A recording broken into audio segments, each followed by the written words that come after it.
अगर आपने अभी तक हमारा चैनल सब्सक्राइब नहीं किया तो अभी सब्सक्राइब करें।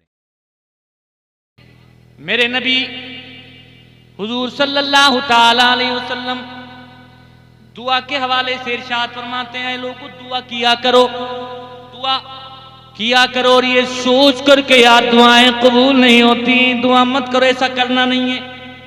बल्कि लोगों मेरे रब मेरे नबी ने इरशाद फरमाया कि जो बंदा अपने रब से मांगता नहीं है, उसके सामने दस्ते सवाल दराज नहीं करता, तो मेरा रब ऐसे बंदे से कुछ नहीं होता।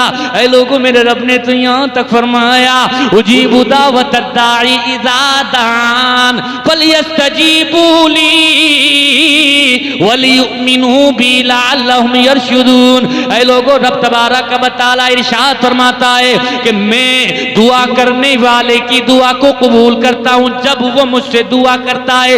यानी एक बंदे को चाहिए परवरदिगार से दुआ करे, एक बंदे को चाहिए परवरदिगार की बारगाह में दस्ते दुआ दराज करने के बाद खूब खूब मांगा करे, खूब दुआएं किया करे। लेकिन सवाल ये, दुआएं बहुत करते लेकिन दुआएं कबूल नहीं होती। अब हदीस का तर्जुमा समाअत करें। मेरे आका ने इरशाद फरमाया, इन्नल्लाह तय्यिबुन ला यक़बलु इल्ला तय्यिबा। परवरदिगार पाक है और पाक ही को कबूल फरमाता है। जरा जोर से बोले अल्लाह पाक है, और जोर से बोले अल्लाह पाक है और पाक चीजों को ही अपनी बारगाह में कबूल फरमाता है। मेरे नबी फरमाते हैं कि रब तबारक व तआला ने अंबिया को हुक्म दिया हलाल चीजें खाने का, या अय्युहर रुसुलु कुलू मिनत तय्यिबाति वअमलू सालिहा। मेरा रब फरमा रहा है, ए अंबिया इकराम की नूरानी जमात, ए रसूला निजाम की नूरानी जमात, सुनो सुनो, अगर तुम्हें खाना है तो हलाल का खाना। या अय्युहर रुसुलु कुलू मिनत तय्यिबाति वअमलू सालिहा, हलाल का खाओ, पाकीज़ा खाओ और नेक अमाल करो। मेरे नबी फरमाते हैं जो आदेश, मेरे नबी फरमाते हैं जो हुक्म रब तबारक व तआला ने अंबिया किराम को दिया, वही हुक्म तुम्हें भी दिया, वही हुक्म हमें भी दिया, वही हुक्म मोमिनीन को दिया। तमाम मोमिनीन को रब तबारक व तआला ने वही आदेश दिया।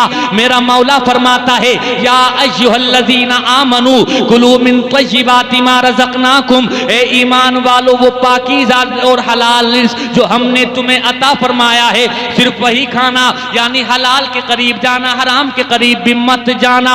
मेरे मुस्तफ़ा ने ये बयान किया और इसके बाद सुम्मा ज़कर रजुला युतीलु सफरा अशासा अगबरा। मेरे आका उसके बाद एक शख्स का बयान करते हैं, एक शख्स का जिक्र करते हैं, और वो शख्स कौन सा है? सुम्मा ज़कर रजुला युतीलु सफरा, यानी जिसने लंबा सफर किया है, लंबा सफर तय करके आया है, और लंबा सफर तय करने की वजह से उसके चेहरे के हालात बता रहे हैं, चेहरे पर गर्दो गुबार अटा है वो बता रहा है, बाल गर्दो गुबार में अटे हुए वो बाल बता रहे हैं। ऐ लोगों मेरे नबी फरमा रहे हैं, एक शख्स का जिक्र कर रहे हैं, एक शख्स उसने लंबा सफर तय किया, लंबा सफर तय करने की वजह से उसके चेहरे पर, उसके बालों पर गर्दो गुबार अटी हुई है, यानी वो मुसाफिर है। ऐ लोगों जोर से बोलो मुसाफिर है। मेरे नबी मुसाफिर का जिक्र फरमा रहे हैं, और जब बात आई है तो समाअत करते चले। मेरे नबी ने इरशाद फरमाया, सलासु दावातिन मुस्तजाबात ला शक्का फीहिन्ना दावतुल वालिद व दावतुल मज़लूम व दावतुल मुसाफिर। बोले सुभान अल्लाह।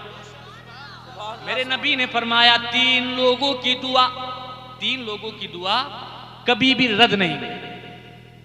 तीन लोगों की दुआ, अभी दुआ की बात चल रही है तो समाअत करें। तीन लोगों की दुआ कभी भी रद्द नहीं होती। तो आप कहेंगे वो तीन मुबारक लोग कौन हैं कि जिनके ताल्लुक से मेरे नबी ने फरमाया, मेरे आका फरमाते हैं बिल्कुल कबूल होती है, इजाबत के सारे दर खुल जाया करते हैं जब वो तीन अफराद व अशखास अल्लाह की बारगाह में दुआ करते हैं। आप कहेंगे कौन है वो मुबारक लोग? मेरे नबी ने फरमाया, दावतुल वालिद। जब वालिद अपने औलाद के लिए हाथ उठाए दुआ करे, अभी दुआ करने के लिए हाथ ही उठाएं। आए लोग दुआ कर रहा है एक वालिद अपने बच्चों के लिए। मेरे नबी फरमाते हैं कि वालिद जब दुआ कर दे अपनी औलाद के लिए तो मेरा मौला उस वालिद की, उसके औलाद के हक में दुआ को कबूल फरमा लेता है। जवानों यार, तुम्हारे पास आज टाइम नहीं है यार, बड़ा ये मोबाइल में टाइम है बस। बड़े बूढ़े शिकायत करते हैं तो दिल रोता है कि हमारा बच्चा बड़ा हो गया है लेकिन टाइम ही नहीं है हमारे पास बैठने का। आपको मालूम है कि जब हमारे वालिदैन बूढ़े हो जाते हैं ना तो उनको बच्चे अच्छे लगते हैं, वो बात करना चाहते हैं, वो आपसे कुछ सुनना चाहते हैं, वो अपने जिंदगी के तजुर्बात आपको देना चाहते हैं। और आप कह के तो मुझे मत समझाया करो, अभी तुम ओल्ड जमाने के हो, मैं नए जमाने का हूं। मैं नया जनरेशन, ये नया मॉडल है बाबा, आप नहीं जानते, लेकिन मैं कहना चाहता हूं आप कितने ही नए जमाने के क्यों ना हो जाएं, वो तजुर्बा जो तेरे बाप को है वो तजुर्बा उसी वक्त आ सकता है कि जब तू अपने बाप की उम्र को पहुंच जाएगा। सुनो सुनो जवानों, वक्त निकाला करो, मोबाइल में हर वक्त टिप टाप मत किया करो, थोड़ा सा वक्त निकाल करके अपने वालिदैन के कदमों में बैठ जाया करो, उनसे कुछ सुना करो, अपने कुछ सुनाया करो, उनकी खिदमत किया करो, उनका अदब और एहतराम किया करो, हुस्न सुलूक के साथ पेश आया करो, इसलिए कि वालिदैन के साथ हुस्न सुलूक के साथ पेश आना ये मेरे रब का आदेश है, ये मेरे रब का कुरान में हुक्म है। मेरे रब ने फरमाया वक़ज़ा रब्बुका अल्ला ताबुदू इल्ला इय्या व बिल वालिदैन ihसाना, अगर इबादत करना तो अल्लाह के अलावा किसी की मत करना। और ऐ लोगों, इबादत के बाद सबसे अफजल अमल ये है कि अपने वालिदैन के साथ हुस्न सुलूक करना। ये आदेश कुरान ने भी दिया, यही आदेश हमारे नबी ने भी दिया। और लोगों सुनो सुनो, मेरे नबी ने फरमाया कि 3 अशखास ऐसे हैं कि जिनकी दुआ को मेरा मौला रद्द नहीं फरमाता, उसमें से एक वालिद की दुआ है। क्या बात है। तो दुआ कराओगे जवानों, अपने वालिदैन से दुआ कराओगे जाकर? बिल्कुल कराना। और ये लोगों आज तक नहीं कराई होगी, लेकिन आप कहोगे यार हमें तो शर्म आएगी, हमें शर्म आएगी, तो शर्म को रखना बालाए ताक और कहना बहुजूर आज से पहले पता नहीं था, किसी के पास जाकर के बेटे नहीं, आलिम रब्बानी से दोस्ती बनाई नहीं, इसलिए हमें पता नहीं था किन की दुआएं अल्लाह की बारगाह में कबूल होती हैं। आज मौलाना अताउर रहमान ने जो जलसा सजाया था, उस जलसे में आने वाले मुस्तफा के दीन के एक छोटे से मुबल्लिग ने बताया था कि वालिदैन की दुआ कबूल हो जाती है। इसलिए मेरे वालिद जितनी भी गलतियां की हैं, जितनी भी खताएं की हैं, जितनी भी बार मैंने आपकी शान में गुस्ताखी की है, मैं माफी चाहता हूं, मेरी गलती पर माफी का कलम फेर दें और मेरे लिए हाथ उठाकर परवरदिगार से दुआ कर दें। ऐ लोगों, यकीन जानो, अगर तुमने अपने वालिदैन से दुआ करा ली, तुम्हारे वालिद ने तुम्हारे लिए हाथ उठा करके दुआ कर दी। ऐ लोगों, दुआ करने की देर नहीं होगी, मसाइब व आलाम के सारे बादल छट जाएंगे। अल्लाहु अकबर, या रसूल अल्लाह, या गौस, जिंदाबाद जिंदाबाद जिंदाबाद। वदावतुल मज़लूम, मेरे आका ने फरमाया दूसरा शख्स वो है जिसको जुल्म की चक्की में पीसा जाए, जो हवासात जमाना का शिकार हो, जिसकी जमाने में कोई ना सुने, जो बड़े बड़े अमीरों के पास, कबीरों के पास, रईसों के पास, विधायकों के पास, मंत्रियों के पास, चेयरमैन के पास जा जाकर थक चुका हो, लेकिन कोई उसकी ना सुन रहा हो, कोई उसकी ना सुन रहा हो। बड़े बड़े हाकिमों ने मना कर दिया, बड़े बड़े चेयरमैनों ने, विधायकों ने मना कर दिया, कोई उसकी नहीं सुन रहा, लेकिन वो जुल्म की चक्की में पीसा गया है, उसको सताया गया है, उस पर जुल्म किया गया है। ऐ लोगों, ऐसा शख्स जो मजलूम हो और अल्लाह की बारगाह में हाथ उठा दे तो उसकी दुआ कबूल हो जाती है। हजरत अली ने तो यहां तक फरमाया, अन अली रज़ियल्लाहु ताला अन इय्याका वदावतल मज़लूम फ़इन्नमा यसअलुल्लाह तआला हक़्क़हु व इन्नल्लाह ला यमनउ ज़ा हक़्क़िन हक़्क़हु। मुस्कुराइए और फिर बोलिए सुभान अल्लाह।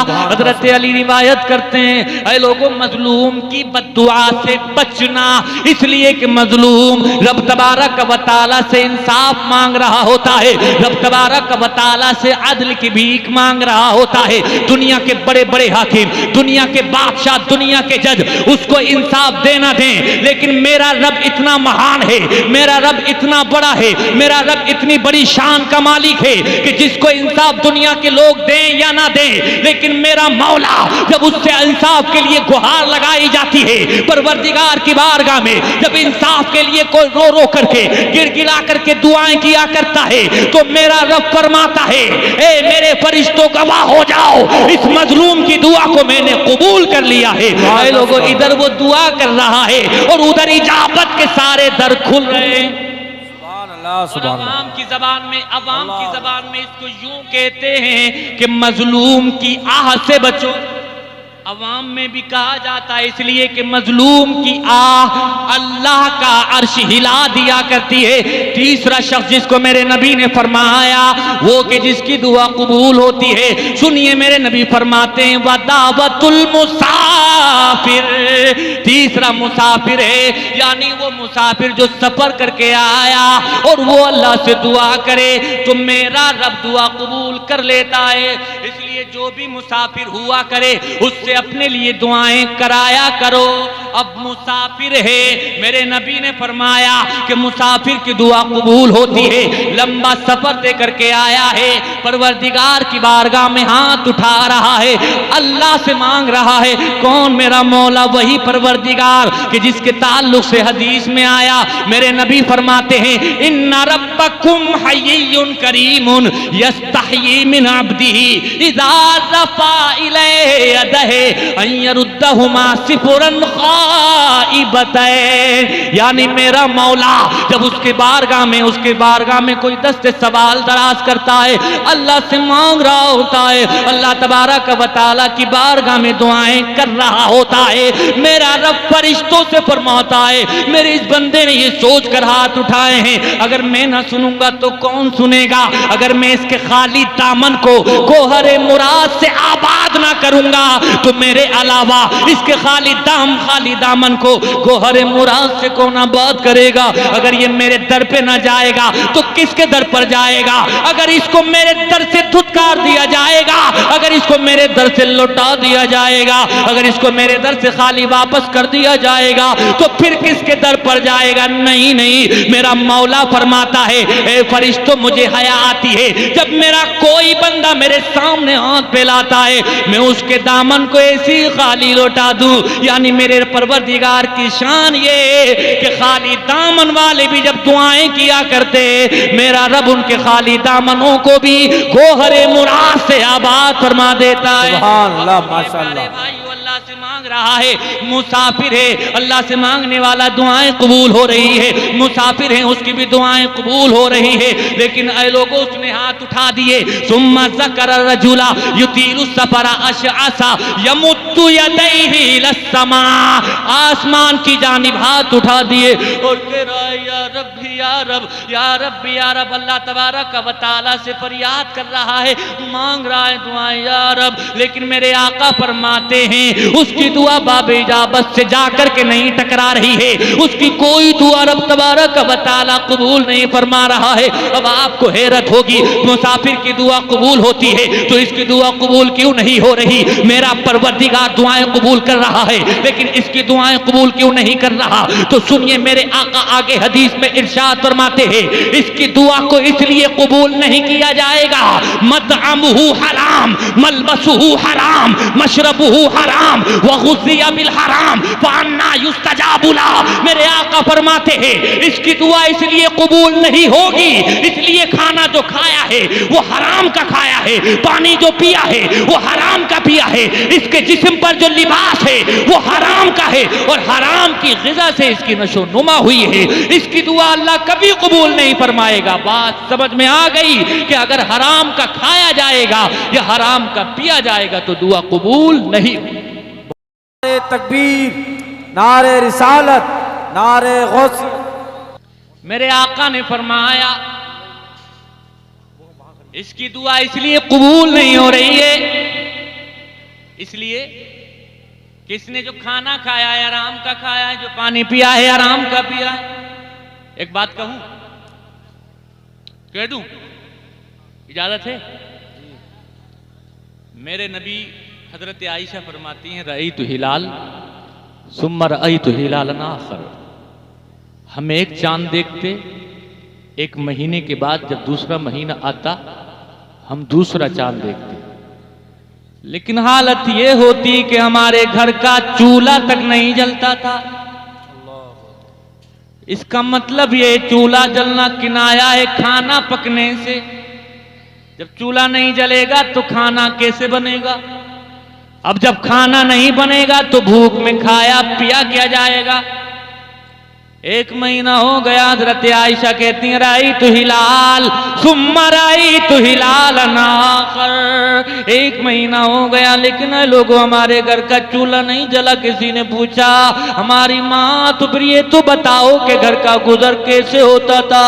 तो फरमाती हैं इल्ला सऊदान, दो काली चीजों से। और वो दो काली चीजें क्या हैं? फरमाया एक खजूर है, दूसरा पानी। यानी जरा गौर तो करें, पानी पर गुजारा हो रहा है मेरे नबी का, जरा गौर तो फरमाए खजूर पर गुजारा हो रहा है मेरे नबी का। लेकिन बात जो बताना चाहता हूं जरा गौर से समात कीजिएगा। ये महीना महीना हो जाता है, मेरे आका खाते क्यों नहीं है? महीना महीना हो जाता है, मेरे आका के घर का चूल्हा जलता क्यों नहीं है? ऐ लोगों को ये ख्याल ना कर ले माज़अल्लाह मेरे नबी वो मालिक को मुख्तार नहीं मजबूर है, कोई ये ख्याल ना कर ले, बल्कि मेरे आका की शान तो यहां तक महान है, इतनी बड़ी शान के मालिक है मेरे आका। मेरे आका चल रहे हैं और चलते चलते मेरे आका ने हजरत आयशा से इरशाद फरमाया, ए आयशा ये पहाड़ जो तुम दाईं जानिब देख रही हो, ये पहाड़ जो तुम बाईं जानिब देख रही हो, यानी ये बड़े बड़े पहाड़ जो दाईं और बाईं जानिब नजर आ रहे हैं, ये बड़े बड़े पहाड़ चाहते हैं हम सारे के सारे सोने के हो जाएं और सारे के सारे सोने के होकर के मुस्तफा आपके साथ साथ चलने लगे। लेकिन मेरे आका फरमाते हैं मैंने इस चीज को पसंद न फरमाया कि ये बड़े बड़े पहाड़ सोने के होकर के मेरे साथ साथ चलने लगे, बल्कि मेरे आका ने गरीबी की जिंदगी को इख्तियार फरमाया, गरीबी को जिंदगी को पसंद फरमाया। मेरे आका ने महीना हो गया, 2 महीना हो गया, खाते नहीं है मेरे आका। ऐ लोगों आपके आंसू निकल जाएंगे। मुस्तफा का ये वाक़या सुनकर के ऐ लोगों जंगे खंदक का मौका है, हजरत सलमान फारसी के मशवरे पर खंदक खोदी जा रही है मदीने में। जब खंदक खोदी जा रही है अबू बकर सिद्दीक भी साथ में लगे हैं, उमर फारूक आजम भी साथ में लगे हैं, मुस्तफा की दीगर सहाबी भी साथ में लग करके खंदक खुदवा रहे हैं। जब सहाबी खंदक खोद रहे हो, उमर फारूक आजम खंदक खोद रहे हो, सिद्दीक अकबर खंदक खोद रहे हो, ऐसा कैसे हो सकता है मेरे नबी ना खोदे? मेरे नबी भी है लोगों बनफ्से नफीस, वो भी खंदक खोदने के लिए तशरीफ ले जाते हैं। खंदक का मतलब समझो यानी बहुत बड़ा गड़ा, बहुत लंबा गड़ा। मेरे आका हुजूर सल्लल्लाहु ताला अलैहि वसल्लम ने अपने नूरानी हाथों में कुदाल उठाया और कुदाल उठा करके मेरे आका ने यूं जब उठाया है, ऐ लोगों मेरे आका जो कुर्ता ज़ेबे तन फरमाए हैं, जो कमीज मेरे आका ने ज़ेबे तन फरमाई हुई है, ऐ लोगों थोड़ी सी हट गई। मुस्तफा के साहबी ने जब देखा तो रोने लगे। आप कहेंगे किस वजह से रो रहे हैं? ऐ लोगों इसलिए रो रहे हैं जब हाथ ऊपर उठाए कुर्ता हटाए तो क्या देखा कि मेरे मुस्तफा के पेट पर 2 पत्थर बंधे हैं। अब पत्थर क्यों बांध रहे हैं मेरे आका? ऐ लोगों पत्थर मेरे आका इसलिए बांध रहे हैं ताकि भूख का एहसास ना हो। लेकिन मेरे आका भूखे क्यों रह रहे हैं? सवाल ज़हन में ये आ सकता है। ऐ लोगों सुनो सुनो, मेरे आका सिर्फ मक्का वालों के लिए नबी नहीं है, बल्कि मेरे आका मक्का वालों के भी नबी हैं, मदीना वालों के लिए भी नबी हैं, अरब वालों के लिए भी नबी हैं, अजम वालों के लिए भी नबी हैं, हिंदुस्तान वालों के लिए भी नबी हैं, पाकिस्तान वालों के लिए भी नबी हैं, जर्मनी वालों के लिए भी नबी हैं, जापान वालों के लिए भी नबी हैं। बल्कि ऐ लोगों मैं ये कहूं तो बेजाना होगा, दुनिया की 203 कंट्रीज, दुनिया के 203 ममालिक इस जमीन की सतह पर पाए जा रहे हैं और मेरे आका सारे के सारे लोगों के नबी हैं। और एक जुमला और कहना चाहता हूं, मेरे आका अमीरों के भी नबी हैं, मेरे आका गरीबों के भी नबी हैं और मेरे आका उनके भी नबी हैं कि जब वो दस्तरखान पर बैठते हैं तो दुनिया की बड़ी बड़ी ग़िज़ाएं उनके सामने होती हैं। और मेरे आका उनके भी नबी हैं कि ऐ लोगों वो 3 दिन तक भूखे और प्यासे रहते हैं, नाने शबीना तक उनको मयसर नहीं होती। मेरे आका उनके भी नबी हैं। तो मेरे आका की गैब वाली नजरें मुलाहिजा कर रही थी, अगर आज मैं भूखा भूखा रहूंगा, अगर मैं आज प्यासा रहूंगा, तो कयामत तक आने वाले मेरे गरीब उम्मती, मेरा गरीब कलमा पढ़ने वाले गुलाम, जब जब वो भूख का एहसास करने लगे, जब जब वो प्यास का एहसास करने लगे, जब भूख उनको तड़पाने लगे, जब प्यास उनको तड़पाने लगे, तो कहीं ऐसा ना हो भूख और प्यास की शिद्दत की वजह से पाए इस्तिक़लाल में लग़ज़िश आ जाए, ईमान का दामन छोड़ करके किसी और दर से जाकर के जुड़ जाएं। जब जब भूख तड़पाने लगे, जब जब प्यास तड़पाने लगे, मेरे नबी फरमाते हैं, मेरे नबी का किरदार, मेरे नबी का तेवर जवाब दे रहा है, जब जब भूख तड़पाए तो फौरन मेरी मक्की जिंदगी याद कर ले, मेरी मदीना की जिंदगी को याद कर ले, मेरी जिंदगी को याद करेगा, पाए इस्तिक़लाल में लग़ज़िश नहीं आएगी, ईमान में हलावत पैदा हो जाएगी, ईमान में ताज़गी पैदा, ईमान में हलावत पैदा हो जाएगी, ईमान में ताज़गी पैदा हो जाएगी। इसलिए मेरे आका ये लोग भूखे रहते हैं, प्यासे रहते हैं। लेकिन एक बात जो मैं आपसे कहना चाहता हूं, वो गौर से सुनिए। भूखे और प्यासे मेरे नबी इसलिए भी रह रहे हैं ताकि जब आपको भूख और प्यास लगे और खाने का कोई साधन ना हो तो हराम की तरफ ना जाएं। भूख बर्दाश्त कर लें, प्यास बर्दाश्त कर लें,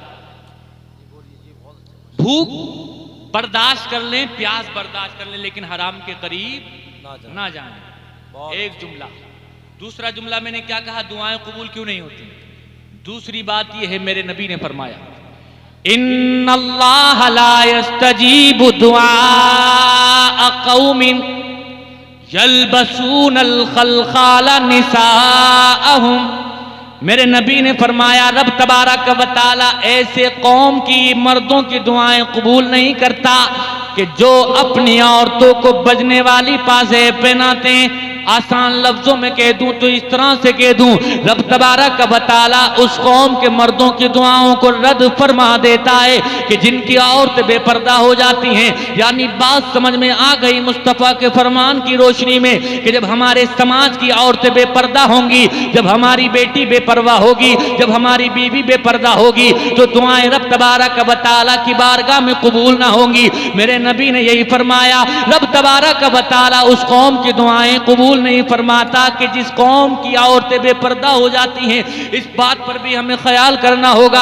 आज ऐ लोगों, हम अपने समाज में देखते हैं, जब हम अपने मुआशरे में नजर दौड़ा करके देखते हैं तो हम क्या पाते हैं, औरों से हमें गिला ही क्या, और उसे हमें शिकायत ही क्या, और उसे हमें कहना ही क्या है। लेकिन हम आपसे कहना चाहते हैं, गैरों को देखा दाखी, गैरों से ऐ लोगों हमारी माएँ बहनें जिंदगी जीने का, जिंदगी को गुजारने का सलीका और तरीका सीख रही हैं। इस्लाम क्या है उन्होंने पढ़ा नहीं, साहिब इस्लाम की जिंदगी क्या है उसका उन्होंने अध्ययन किया नहीं। नबी की शहजादी खातून जन्नत सय्यदतुन निसाइल आलमीन का किरदार क्या है उन्होंने पढ़ा नहीं है। ऐ लोगों, जब किरदार नहीं पढ़ा है तो वो गैरों के झांसे में आ जाती हैं। जब ऐ लोगों नबी की बेटी का किरदार नहीं पढ़ा, उनकी जिंदगी नहीं पढ़ी, तो गैरों की बातें उनकी भी अच्छी लगने लगती हैं। आप कहेंगे कौन सी बात, तो मैं कहना चाहता हूँ, हमारी माओं को, हमारी बहनों को, हमारी बेटियों को मुर्तद बनाने के लिए, उनको वर्गलाने और बहकाने के लिए प्री प्लान मुनज़्ज़म तरीके से साजिशें रची जा रही हैं, खुफिया प्लान बनाए जा रहे हैं, खूबसूरत और हैंडसम किस्म के जवानों को मार्केट में उतारा जा रहा है और उनको वेल ट्रेंड करने के बाद ऐ लोगों भेजा जा रहा है, कहा जा रहा है इस तरीके से तुमको अपने काम में लगना है। और मुसलमान बेटियों को, मुसलमान बच्चियों को ये कहना है, कह करके फंसाना है कि इस्लाम ने तुम पर जुल्म किया है, तुम्हें पर्दे में ढक करके रखा है, इस्लाम ने तुम पर जुल्म किया है, तुम्हारी आजादी पर पाबंदी लगा दी है, इस्लाम ने तुम पर जुल्म किया है, ऐ लोगों तुम पर जुल्म किया है कि तुम्हें घूमने की इजाजत नहीं दी गई है। ये बातें कही जा रही हैं और ऐ लोगों मॉडर्न किस्म की कुछ लड़कियां इन बातों में आ जाती हैं, दामे फरेब में गिरफ्तार होकर के ऐ लोगों उनके जंगल में फंस जाती हैं। जब हम भोपाल का वाकया देखते हैं तो दिल रोने लगता है। ऐसी ही हमारी समाज की एक बेटी है, गैरों ने उसको वर्गलाया है, उसके समझ में आ गया, गैरों ने उसको समझाया है कि इस्लाम बेटी को दबाने की बात करता है, इस्लाम बेटी को कैद खाने में रखने की बात करता है। भोपाल की उस बेटी की समझ में ये बात आ गई, बरेली की बेटी को भी वर्गलाने की कोशिश की। उससे और आगे चले जाइए, लखनऊ के आगे की बात है, वहां पर भी बेटी को ये जहन दिया जा रहा है इस्लाम में कोई आजादी नहीं है, इस्लाम में बेटियों को फंसाया जा रहा है। लेकिन ऐ लोगों सुनो सुनो, मैं बेटियों से कहना चाहता हूँ और एक पैगाम भाइयों तुम्हें भी देना चाहता हूँ, जो लोग ये कहते हैं इस्लाम ने औरत को इज्जत नहीं दी है, जो लोग ये कहते हैं इस्लाम ने बेटियों की सुरक्षा और आत्मरक्षा नहीं की है, मेरे नबी का ये फरमान अपने दिल की तख्ती पर लिख करके लेके जाएं और पूरी दुनिया वालों को बताएं। और वो पैगाम क्या है? आप मुस्कुरा कर बोले या रसूल अल्लाह, तो सुभान अल्लाह, सुभान, जोर से बोले या रसूल अल्लाह, या रसूल अल्लाह। प्यारे भाई, जो लोग ये कह रहे हैं बेटी पर अत्याचार किया जाता है इस्लाम में, और फिर लोग झूठी हमदर्दी का नारा पेश करते हैं, कहते हैं हम बेटी बचाने आए हैं, हम बेटी पढ़ाने आए हैं। आप देखें जगह जगह नारा दिया जा रहा है, बड़ी शिद्दत के साथ ये नारा दिया जा रहा है। क्या कहा जा रहा है? बेटी बचाओ बेटी पढ़ाओ आंदोलन। आप ट्रेन का टिकट खरीदे, उस पर लिखेगा आपको सेव बेटी, यानी बेटी को बचाइए बेटी को पढ़ाइए। आप एयरपोर्ट पर जाएं, वहां पर आप टिकट लेंगे, उस पर लिखा मिलेगा आपको बेटी को पढ़ाओ बेटी को बचाओ, यानी बेटी पढ़ाओ आंदोलन बेटी बचाओ आंदोलन। आप जगह जगह जाइए, दीवारों पर बड़ा बड़ा अक्षरों में आपको लिखा मिलेगा बेटी बचाओ बेटी पढ़ाओ आंदोलन। जगह जगह ये नारा दिया जा रहा है, बड़े बड़े मंचों से ये नारा दिया जा रहा है, टीवी में आ करके लोग ये नारा दे रहे हैं कि बेटी को बचाना चाहिए बेटी को पढ़ाना चाहिए। लोग ये नारा 2014 के बाद बड़ी शिद्दत के साथ लगा रहे हैं कि बेटी बचाओ आंदोलन बेटी पढ़ाओ आंदोलन। लेकिन ऐ लोगों, मैं आपसे एक बात कहना चाहता हूं, ये आंदोलन और ये नारा देने की बात क्यों उठी है? ये स्लोगन दिया क्यों जा रहा है? आखिर ये ख्याल क्यों आया कि ये स्लोगन दिया जाए, ये नारा दिया जाए, कौम को जगाया जाए? ऐ लोगों सुनो सुनो, 2014 से पहले भी और 2014 के बाद भी हमारे भारत की सरजमीन पर, इसी आसमान के नीचे, इसी जमीन के ऊपर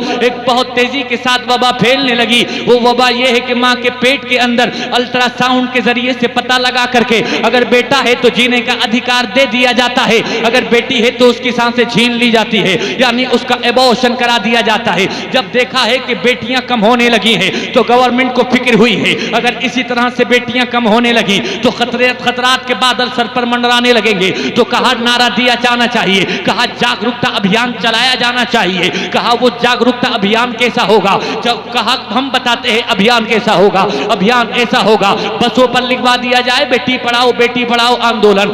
जगह जगह जहां लोग खड़े होते हैं वहां पर लिखवा दिया जाए बेटी बचाओ बेटी पढ़ाओ आंदोलन। जो टिकट लोग लेकर के सफर करते हैं उन टिकट पर लगा दिया जाए बेटी बचाओ बेटी पढ़ाओ आंदोलन। जगह जगह सोशल मीडिया के माध्यम से ये मैसेजेस आगे बढ़ाए जाएं बेटी बचाओ बेटी पढ़ाओ आंदोलन। यानी ये तमाम बातें की जा रही है, बेटी को बचना चाहिए बेटी को पढ़ना चाहिए। लेकिन आज आप किसी का दामन पकड़े और दामन पकड़ करके उससे एक सवाल करें ये नारा कब का है, तो शायद जिसने नबी की जिंदगी को नहीं पढ़ा है, जिसने नबी की हदीस को नहीं पढ़ा है, वो शायद यही जुमला कहेगा ये नारा मोदी जी ने दिया है, 2014 में आकर ये स्लोगन उन्होंने दिया है बेटी बचाओ बेटी पढ़ाओ आंदोलन। लेकिन एक बात कहना चाहता हूं, ये जुमला वो तो कह सकता है जो मुस्तफा की हदीस के करीब नहीं है, लेकिन जिसने मुस्तफा की हदीस पढ़ी है वो कहेगा नहीं नहीं ये नारा 2014 का नहीं है, बल्कि ये नारा 2014 से पहले अरब के रेगिस्तान में बैठकर आज से 1400 साल पहले मेरे नबी ने भी दिया है।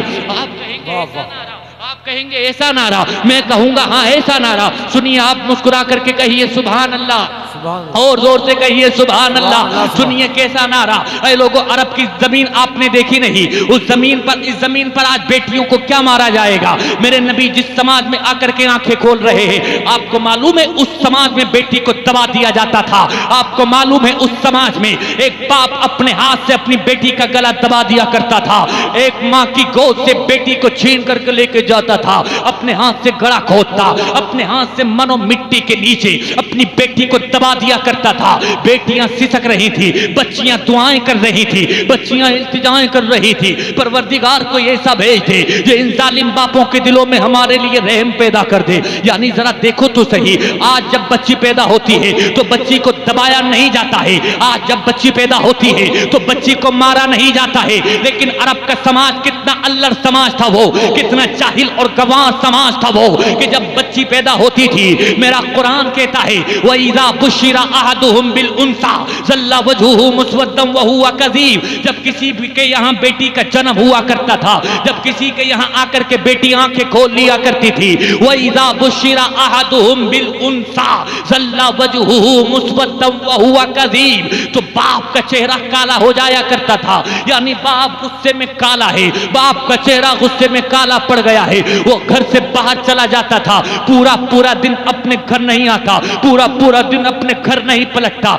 इसलिए नहीं पलटता ताकि मैं अपने घर जाऊंगा, मेरे रिश्तेदार पूछेंगे जरा बता तेरे घर में किस चीज की विलादत हुई है, मेरे दोस्त पूछेंगे जरा बता तेरे घर में किस बंदे ने दुनिया में आकर के आंखें खोली है। मैं घर जाऊंगा, मेरे रिश्तेदार पूछेंगे बता तेरे घर में जन्म बेटे का हुआ है या बेटी का हुआ है।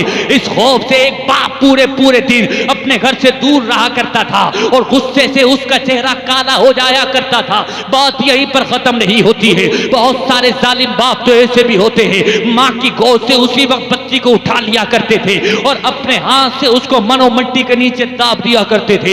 इसी तरह का एक वाक़या हदीस में आया है, मुस्तफ़ा के एक सहाबी है, मुस्तफ़ा के सामने खड़े हैं और खड़े होकर के अर्ज कर रहे हैं या रसूल अल्लाह अलैहिस्सलातु वस्सलाम, मेरी जिंदगी के दो वाक़ये हैं जो मुझको ए लोगों रात में सोने नहीं देते हैं। वो ए लोगों मुस्तफ़ा के सहाबी मुस्तफ़ा से अर्ज कर रहे हैं, दो बातें ऐसी हैं मेरी जिंदगी की जो रात को मेरी नींद को खत्म कर देती है। मेरे आका फरमाते हैं वो कौन सी बातें हैं? फरमाते हैं एक बात तो ऐसी है जिसको मैं याद करता हूं तो मुझको हंसी आती है, और दूसरी बात ऐसी है जब मैं उसको याद करता हूं तो मेरे आंसू थमते नहीं है, मेरे आंसू रुकते नहीं है। मेरे नबी फरमाते हैं जरा बताओ तो सही वो कौन सी बात है? मुस्तफ़ा के साहबी अर्ज करते हैं या रसूल अल्लाह अलैहिस्सलातु वस्सलाम, एक बात के जिसको सोच करके मेरी हंसी नहीं रुकती वो ये है कि जब हम ज़माने जाहिलियत में जिंदगी गुजार रहे थे, इस्लाम का सूरज मक्का की जमीन पर तुलू नहीं हुआ था, मुस्तफ़ा आपने जब दावत मोहब्बत पेश नहीं की थी, हम बुतों के सामने सर झुकाया करते थे, हम बुतों की इबादत किया करते थे। लेकिन जब हम लंबे सफर पर जाया करते थे, आटे और सत्तू के बुत बना करके हम अपने साथ लेकर के जाया करते थे ताकि मुश्किल घड़ी में ये हमारे काम आए, ये माबूद हमारी मुश्किल घड़ी और संकट की घड़ी में हमारा काम बना दे। इसलिए हम उन माबूदों को अपने साथ लेकर के जाया करते थे। लेकिन जब रास्ते में ज़ाते सफर खत्म हो जाया करता था, खाने पीने का सामान खत्म हो जाया करता था, मुस्तफ़ा वही आटे और सत्तू का बुत जिसको हमने अपने हाथ से बनाया हुआ होता था हम उसको खा जाया करते थे। हम जब इस बात को याद करते हैं तो हमारी हंसी नहीं रुकती कि हम कितने जाहिल थे, कितने बेवकूफ थे कि हमें इतना भी तमीज नहीं था। लेकिन एक बात ऐसी है मुस्तफ़ा, जब मैं उसको याद करता हूं तो मेरे आंसू नहीं रुकते हैं। मेरे आका फरमाते हैं बताओ मेरे गुलाम वो कौन सी ऐसी बात है कि जो तुम्हारी नींद को खराब कर देते हैं? मुस्तफ़ा का सहाबी बताना शुरू कर देता है, वो रो रहा है, उसकी आंखें डबडबा रही है, आवाज भर्राई हुई है, भर्राई हुई आवाज के साथ अर्ज करते हैं या रसूल अल्लाह मेरी बीवी थी, मैंने अपने हाथ से अपनी 6 बेटियों को जिंदा दरगोर किया था, एक नहीं दो नहीं 3 4 5 नहीं बल्कि 6 को जिंदा दरगोर किया था। या रसूल अल्लाह मेरे घर में जब भी बेटी पैदा होती थी मैं अपने हाथ से उसको जिंदा दरगोर कर दिया करता था, अपने हाथ से अपने खून को हमेशा हमेशा के लिए मौत की नींद सुला दिया करता था। मुस्तफ़ा एक मर्तबा ऐसा हुआ मैं तिजारती सफर से बाहर जाने लगा हूँ, अपनी बीवी को मैं हामिला छोड़ रहा हूँ, लेकिन एक आदेश दे करके जा रहा हूँ, अपनी बीवी को एक नसीहत करके जा रहा हूँ, मेरी बीवी ये बच्चा जो हामिला है अगर ये बच्चा दुनिया में आए, अगर ये लड़का हो तो जीने की अनुमति दे देना, इसकी सांसें बाकी रखना, लेकिन अगर ये बेटी दुनिया में आकर के आंखें खोले तो उसी वक्त इसका गला दबा करके मार देना। मैंने अपनी बीवी को ये आदेश दिया है, ये हुक्म देने के बाद मैं रुखसत हो गया। हो जाए याद कीजिए क्या हुक्म दिया है, बेटा हो तो जिंदा रहने देना, बेटी है तो सांसें छीन लेना, ये कह करके चला गया हूँ। जब मैं तिजारती सफर से वापस आया हूँ तो मैंने क्या देखा कि मेरे घर के आंगन में एक बच्ची खेल रही है। जैसे ही मैंने देखा है मैं आपे से गुस्से से बाहर हो गया, मैंने अपनी तलवार को सूंध लिया और करीब था कि मैं उस बेटी की गर्दन पर मार देता। फौरन उसकी माँ उसके रास्ते में